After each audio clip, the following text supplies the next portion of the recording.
आज की इस कहानी का नाम है पछतावा। राजवीर मंदिर में बैठे कुछ सोच रहा था, तभी एक व्यक्ति आता है। उसके हुलिये देखकर कह सकते हैं कि वो एक मुस्लिम है। वो मंदिर में आकर पूजा करता है। उसे देखकर एक ही सवाल दिमाग पर दस्तक देता है, एक मुस्लिम मंदिर में कैसे? वही एक सवाल राजवीर की सोच से बाहर निकलता है और वो उस शख्स को तरफ देखता ही है कि वो शख्स उसे अनपूछे सवाल को भाप लेते हुए ही मंदिर के नेर पर आकर पास में बैठ जाता है और खुद ही कहता है कि मेरा नाम अशफाक है, मैं एक मुस्लिम समाज से हूँ, रोजाना मंदिर में आकर पूजा करता हूँ। राजवीर सुनकर आश्चर्य से पूछता है, यह अनोखा है, क्या इसके पीछे कोई कारण है? अशफाक मुस्कुराते हुए जवाब देता है, बखुरदार, हर एक बड़े काम या बदलाव के पीछे वजह जरूर होती है। यहाँ भी है, हमारी बीबी हिंदू थी, उन्होंने हमारे धर्म को दिल से अपनाया। यही एक उम्मीद उनकी आंखों में हमारे लिए भी थी, पर हम जानकर भी अनजाना बने रहे, क्योंकि यह हमारी शान के खिलाफ जो था। वो जीवन भर हमारे खातिर अपने भगवान से दूर रही और एक दिन वो हमसे दूर भगवान के पास चली जाती है। उन्हें हमें एक खत लिखा था जो उनके इंतकाल के बाद मिला। उसमें लिखा था कि उसकी ईश्वर से बहुत प्रेम था। वो हमसे छिपकर यहाँ इस मंदिर में आया जाया करती थी। हमें बुरा ना लगे इसीलिए कभी बोल नहीं पाई, पर धोखा नहीं देना चाहती थी, इसीलिए खत लिख कर दिया।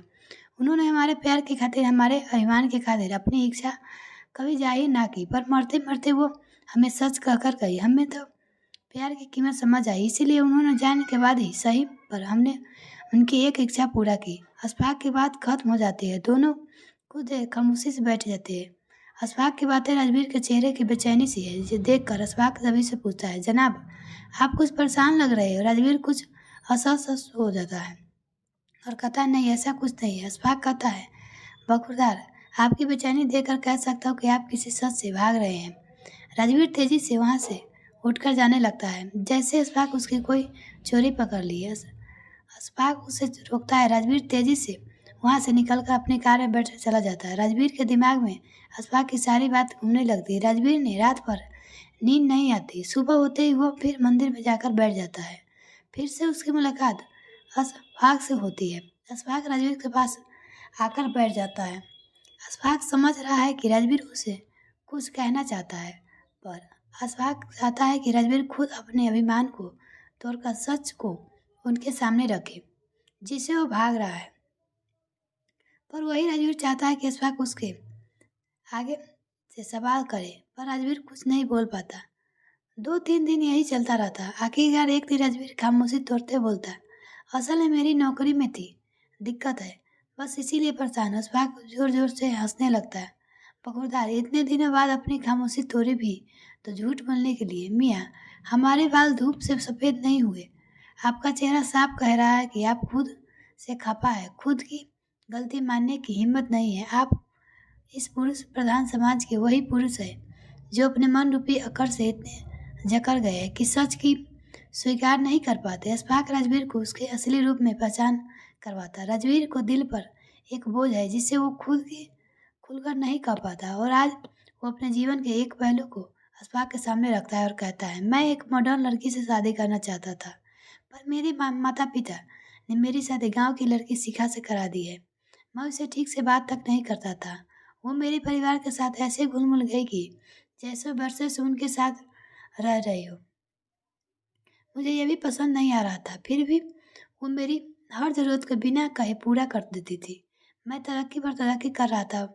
मुझे अपने आप पर बहुत अभिमान था। एक दिन नशे के धूत घर आकर मैंने शिखा के साथ बदसलूकी की। मैंने कहा, तुम मेरी ज़िंदगी के सबसे बड़ी गलती हो। शर्म आती है मुझे जब तुम पत्नी पड़ता हूँ। मैं बोलता ही गया। शिखा के लिए यह सब नया नहीं था, पर मेरे माता पिता के लिए ये कड़वी घुट के समान था।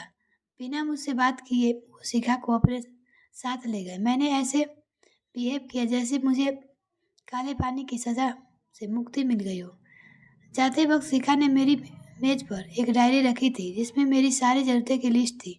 यह देखकर मुझे गुस्सा आ गया। क्या समझती हो खुद को? मैं क्या उस पर डिपेंड रहता हूँ? फिर मैंने सोचा, मैं क्यों चिढ़ा, वो तो गवार चली गई, मैं आज़ाद हूँ। ऐसा सोचकर ऑफिस चला गया। ऑफिस में लंच ब्रेक जैसे हुआ, मैंने टिफिन खोला। मैंने उस महक को मिस किया जो रोजाना मेरे थके चेहरे पर मुस्कान बिखेर देती थी। एक पल के लिए मुझे एक अजीब सी कमी महसूस हुई, पर उस वक्त मुझे अपनी आज़ादी का गुमान ज़्यादा था। उस समय गुजर रहा था। मैं अपनी हर एक ज़रूरत के लिए डायरी पर डिपेंड करता था। कभी का कुछ एहसास था, पर मेरा ईगो मेरे सामने आ जाता था और मैं फिर अपने अकड़ में जीने लगता था। मैं परेशान जब हो गया, जब मेरा वर्किंग भरोसा बिगड़ने लगा। हमेशा अपनी प्रोग्रेस के लिए खुद से सारा क्रेडिट देता था।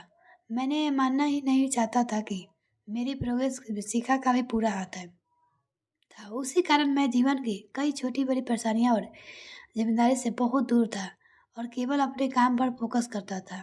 बेस्वाद खाना में मुरझाए फूलों के बिखरे घर, उस जगह वही शिखा देख सिरता उसे गंवार कर निकल जाता। मुझे उसकी कमी महसूस होने लगी थी, पर मैंने ये मान कैसे लेता। एक दिन मन भारी हो गया। फिर मैंने माँ को कॉल किया और मेरी माँ आवाज़ से ही समझ जाती है कि वो मैं परेशान हूँ। पर समझाते हुए भी माँ मुझे इग्नोर कर दिया और कहा कि शिखा ने दूसरी शादी का फैसला कर लिया है। यह सुनकर मुझे और गुस्सा आ गया और मैंने कॉल कट कर दिया। कुछ दिनों पहले ही मुझे डाक से तलाक के कागज मिले। पता नहीं क्यों मैं खुश नहीं था।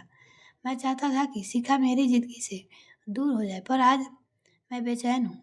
अशफाक थोड़ी देर रुककर कहता है, अब तुम क्या सोच रहे हो? राजवीर कहता है, शिखा मुझसे बहुत प्यार करती थी, फिर वो कैसे दूसरी से शादी किए लिए सोच भी सकती है।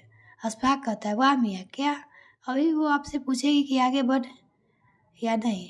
आज उसकी अहमियत पता चल गई।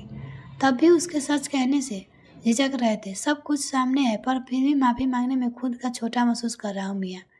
समझाने अगर मैं भी अपने ईगो में है तो फिर मौका नहीं मिलेगा। दोस्त आदमी का यही ईगो ही उसकी ज़िंदगी को हरा सकता है। राजवीर सब जानता है, पर उसे अहम के कारण शिखा से बात नहीं कर पा रहा था। शायद उसे डर है कि इस बार शिखा ना कह दे।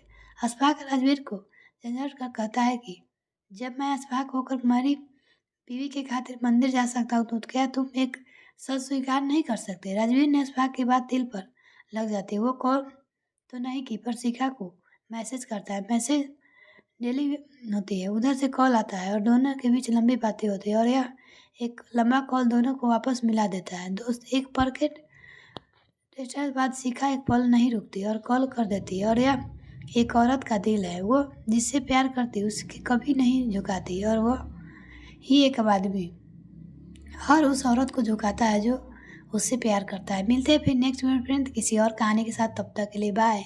Thanks for watching this video.